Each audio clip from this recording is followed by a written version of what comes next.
आज हम लोग डिस्कस करेंगे कैरियर कंसंट्रेशन इन इक्विलिब्रियम।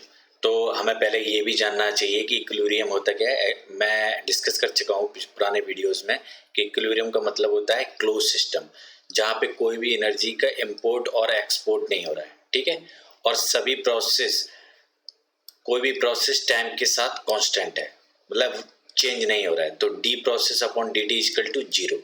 तो कोई भी प्रोसेस टाइम के साथ चेंज नहीं हो रहा है, कोई भी एनर्जी का इंपोर्ट है और एक्सपोर्ट नहीं हो रहा है।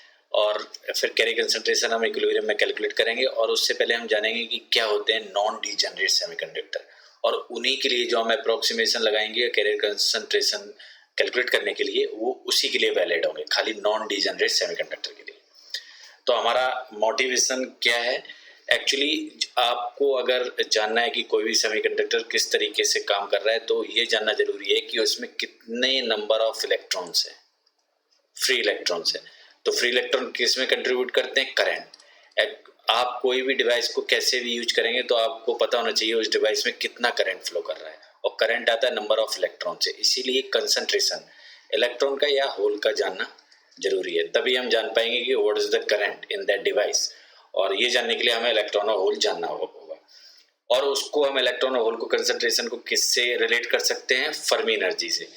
तो Fermi energy is very important concept, और we need to correlate it with number of electron और होल्स विथ फर्मी एनर्जी। तो हम देखते हैं कि उससे पहले हम लोग देखते हैं कि डीजेनरेट और नॉन डीजेनरेट सेमीकंडक्टर क्या होते हैं। जो भी स्टैंडर्ड कैलकुलेशन या सेमीकंडक्टर हम डिस्कस करते हैं वो नॉन डीजेनरेट केस के लिए करते हैं। नॉन डीजेनरेट का मतलब होता है कि ईसी और ईएफ में डिफरेंस 3 kT से ज़्यादा है। मतलब जो फर्मी लेवल है वो ईसी के पास 3 kT से ज़्यादा नहीं आएगा, इससे नीचे ही रहेगा। और ईवी के लिए भी जो फर्मी लेवल है वो ईवी के पास इतना नहीं आएगा, वो हरदम 3 kT से ज़्यादा डिस्टेंस पे रहेगा। तो ये कंडीशंस क्यों होती है? क्योंकि जैसे ही अगर फर्मी लेवल कंडक्शन बैंड के पास में जाएगा, उसके बाद वो अपनी नेचुरल प्रॉपर्टीज को खो देगा, और हम उन चीज़ों को कैलकुलेट करने में काफ़ी डिफिकल्टी होगा, और वो प्रैक्टिकल एप्लीकेशन के लिए वैलिड भी नहीं रहेगा। तो this is one of the most important thing कि हम पहले जाने कि हमारा फर्मी लेवल किस रेंज में है। तो नॉन डीजेनरेट सेमीकंडक्टर जो होते हैं उन्हीं के लिए मैं इस लेक्चर में डिस्कस करूंगा, और वही स्टैंडर्ड कैलकुलेशन में यूज होते हैं। जहाँ भी हम देखते हैं बहुत कम केस होते हैं जहाँ पे डीजेनरेट सेमीकंडक्टर्स यूज होते हैं। तो इतना आप समझ चुके हैं नॉन डीजेनरेट और डीजेनरेट क्या है। तो नेक्स्ट जितनी स्लाइड है वो नॉन डीजेनरेट सेमीकंडक्टर के लिए डिस्कशन है। ओके, तो हम पिछले लेक्चर में डिस्कस कर चुके हैं कि डेंसिटी ऑफ स्टेट्स और फर्मी लेवल क्या बताता है। तो फर्मी फंक्शन बताता है probability of that state is filled, और ये डेंसिटी स्टेट्स बताता है कि कितनी स्टेट्स अवेलेबल है। तो अगर हम इंटीग्रेट कर दें कहाँ से, जैसे ये कंडक्शन बैंड है, तो density of state conduction band से इन्फिनिटी तक जा रहा है। अगर मैं इसे कंडक्शन बैंड के बॉटम से, ठीक है, इन्फिनिटी तक इंटीग्रेट कर दूं, और क्योंकि ये दोनों विजिबल होने चाहिए। अगर फर्मी लेवल जहाँ पे प्रोबेबिलिटी नहीं है इलेक्ट्रॉन पाए जाने की, तो स्टेट चाहे जितनी हो तो कंसंट्रेशन जीरो ही आएगा। तो दोनों अवेलेबल होने चाहिए। अगर ये दोनों इन दोनों को जैसे फर्मी यहाँ से यहाँ है, तो इंटीग्रेशन अगर आप जीरो से मतलब ईसी से इन्फिनिटी भी करोगे तो वैल्यू कहाँ तक रहेगी? यहाँ तक ही रहेगी। तो इतना इंटीग्रेशन करने से आपको आ जाएगा नंबर ऑफ इलेक्ट्रॉन्स। ओके, और इसी तरीके से एक्चुअली क्या करते हैं हम फिर कि नंबर जो डेंसिटी ऑफ स्टेट्स है वो बहुत ही कॉम्प्लेक्स फॉर्मूला था, हम लोगों ने देखा ई माइनस ई सी के साथ वेरी करता है जी। तो इसको मैक्सवेल बोल्ट्जमैन ने इसको अप्रोक्सीमेट किया कि इफेक्टिव डेंसिटी ऑफ स्टेट। तो हमने कुछ चीजें अप्रोक्सीमेट की, और finally conduction density of states, effective conduction density of states ये आ गया। ठीक है, ये अप्रोक्सीमेशन है, एग्जैक्ट वैल्यू नहीं है, लेकिन अप्रोक्सीमेशन से बहुत चीजें सिंप्लीफाई हो जाएंगी। ठीक है, इसी तरीके से मैंने फर्मी लेवल को अप्रोक्सीमेट किया। कैसे किया ये हम देखते हैं। एक्चुअली इसको भी हम कैलकुलेट कर सकते हैं, बट ये बहुत कॉम्प्लेक्स है, तो इससे बेटर है कि हम डायरेक्ट इस कंक्लूजन पे आ जाएं कि हमने इसको इफेक्टिव डेंसिटी ऑफ स्टेट्स कह दिया, और उसकी वैल्यू ये है, जो कि इफेक्टिव मास और टेम्परेचर और रिड्यूस प्लैंक कांस्टेंट इन पे डिपेंडेंट है। तो फर्मी लेवल क्या होगा? F equal to conduction band से के लिए 1 + 1 e power EC minus EF by KT। तो बोल्ट्जमैन कांस्टेंट से हम लोगों ने क्या ड्राइव किया है कि EC minus EF always greater than 3 kT, तभी हमारा बोल्ट्जमैन को मैक्सवेल बोल्ट्जमैन अप्रोक्सीमेशन हम लगा पाएंगे, जो कि मैक्सवेल और बोल्ट्जमैन ने ही बताए थे। तो अगर ये वैल्यू ज़्यादा है, EC माइनस EF अगर 3 kT ज़्यादा है तो ये वैल्यू 1 से ज़्यादा रहेगी, तो 1 को निगलेक्ट कर दें अगर हम, तो कितना आ जाएगा 1 upon e power EC minus EF by KT, जो फाइनली कितना हो जाएगा e power EF minus EC by KT। Okay, तो डायरेक्टली यहाँ पे आ गया। तो फिर अगर हम कहना चाहेंगे कि नंबर ऑफ इलेक्ट्रॉन, हम क्या लिख सकते हैं, effective density of state into Fermi energy E power EF minus EC by KT। So this is very important formula. Same we can calculate for number of holes as well. तो holes के लिए आप balance band का जो bottom है, जैसे balance band ये है और डेंसिटी ऑफ स्टेट ऐसे वेरी करता है, कंडक्शन बैंड में ऐसे वेरी करता है। तो आप यहाँ पे वो bottom of maxima of balance band से इन्फिनिटी तक इंटीग्रेट करेंगे, बट इसमें भी हम अप्रोक्सीमेट कर लेंगे balance band effective density of state for balance band. Okay, और यहाँ पे नंबर ऑफ होल चाहिए, तो नंबर ऑफ इलेक्ट्रॉन बताता है Fe, तो 1 माइनस Fe क्या बताएगा, नंबर ऑफ इलेक्ट्रॉन, तो वो क्या निकल गएगा e power EB minus EF by KT। इसके लिए ट्रिक ध्यान रखिए, 1 minus 1 upon 1 plus e power EB minus EF by KT। So अगर हम इसको कैलकुलेट करें तो ये 1 प्लस ऊपर पहुंच जाएगा, 1 1 कैंसिल हो जाएगा, e power EB minus EF by KT upon 1 plus e power EB minus EF by KT। तो यहाँ पे क्या ध्यान रखना है, EB यहाँ पे है और EF यहाँ पे है, तो EF minus EB always greater than KT। तो ये वैल्यू बहुत कम रहेगी क्योंकि ये EB माइनस EF है। अगर EB माइनस EF मैं माइनस से मल्टीप्लाई कर दूं तो क्या हो जाएगा, EB minus EF less than KT। ठीक है, माइनस KT या लेस देन KT, ये आप समझ रहे हैं ना। तो ये वैल्यू 1 के कंपैरिजन में निगलेक्ट हो जाएगी। ठीक है, ये 0 हो जाएगी और पूरा क्या आ जाएगा, e power EB minus EF by KT। तो हमारे पास आ गया नंबर ऑफ होल्स।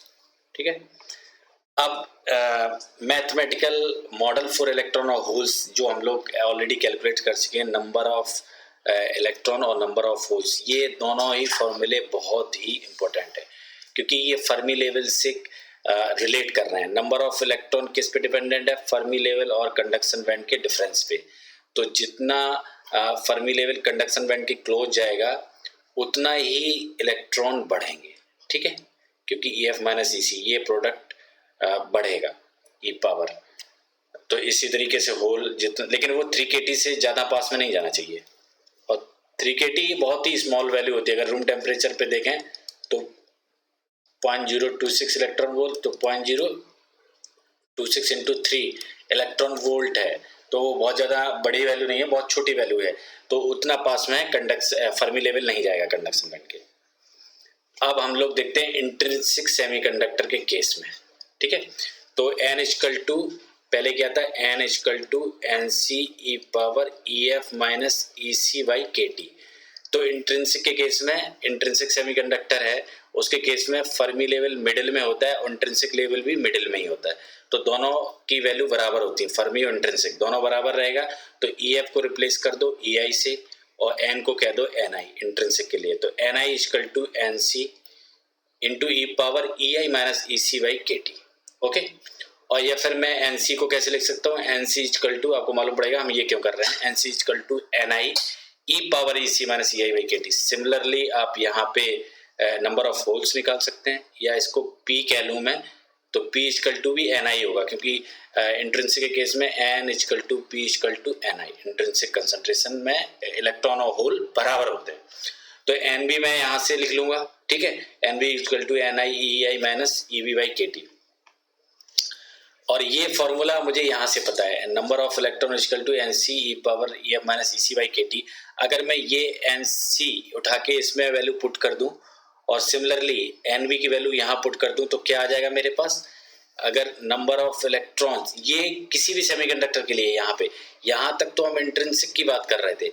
अब हम N का मतलब है किसी भी डोप्ड सेमीकंडक्टर में भी ये इक्वेशन वैलिड होगी, तो अगर डॉट सेमीकंडक्टर को अगर वो जब इंट्रिंसिक रहा होगा तो कैसे रिलेट कर सकते हैं? किसी भी सेमीकंडक्टर को हम बता सकते हैं जब वो इंट्रिंसिक रहा होगा, यहाँ फर्मी लेवल रहा होगा, तो क्या कैरियर कंसंट्रेशन होगा। तो हम देखते हैं, तो एनसी की वैल्यू यहाँ रख देंगे, तो एन इक्वल टू, अगर एनसी की वैल्यू यहाँ रख दें N I e power E C minus E I, तो ई सी कैंसिल हो जाएगा, तो E F minus E I by K T. ऐसी P equal to N I e power E I minus E F by K T. ठीक है, समझ में आ रहा है ये?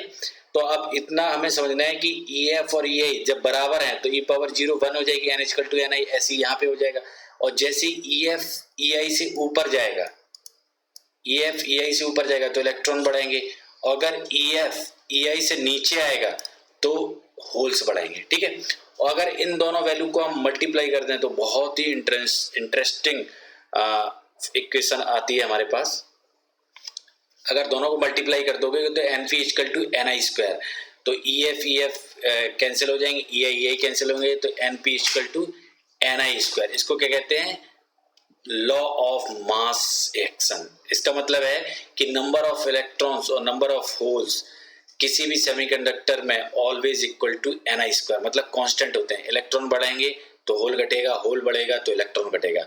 तो एनपी का प्रोडक्ट है वो एकदम कांस्टेंट होता है किसी भी सेमीकंडक्टर के लिए, चाहे वो एन डोप्ड हो या पी डोप्ड हो, NP equal to N I square, and that is the very important formula.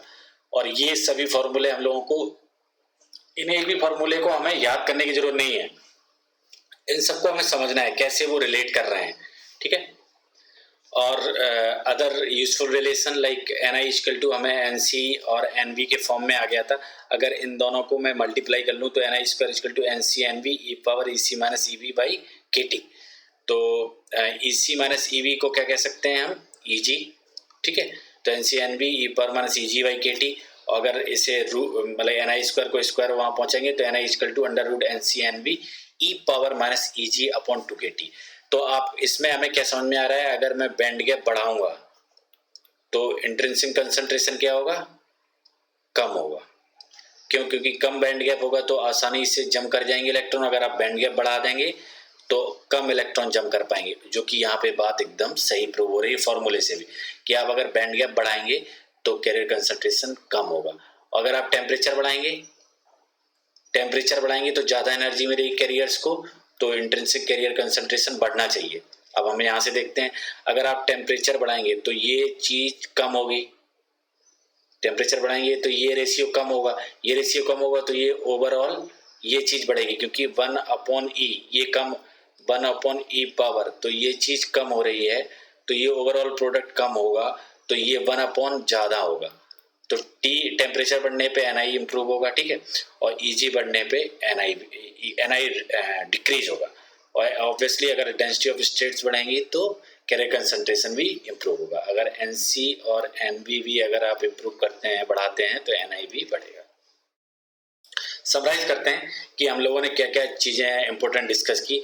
तो नॉन डिजेनरेट सेमीकंडक्टर का मतलब क्या होता है? जिसमें E C minus E F should be greater than 3 kT, मतलब जो डिफरेंस है या ईवी के लिए 3 kT से ज़्यादा रहेगा।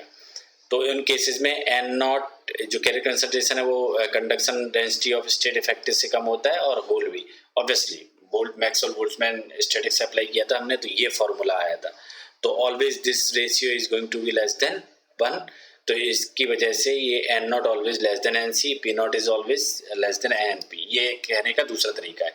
इंट्रिंसिक सेमीकंडक्टर केस में हमने क्या डिस्कस किया था? N naught P naught equal to N I under ये बैंड गैप पे और टेम्परेचर पे कैसे डिपेंडेंट करता है। In non degenerate semiconductor N naught P naught is a constant that only depends on T. तो टेम्परेचर पे कैसे डिपेंड करता है ये हमें यहाँ पता है, लेकिन is always constant. N naught P naught equal to N I square. और इंट्रिंसिक सेमीकंडक्टर केस में जो फर्मी लेवल है वो क्लोज होता है, close to the middle of E G, obviously middle band gap के बीच में होता है इंट्रिंसिक के केस में फर्मी फंक्शन, क्योंकि number of electron number of hole दोनों बराबर होने चाहिए इस वजह से। Okay, thank you.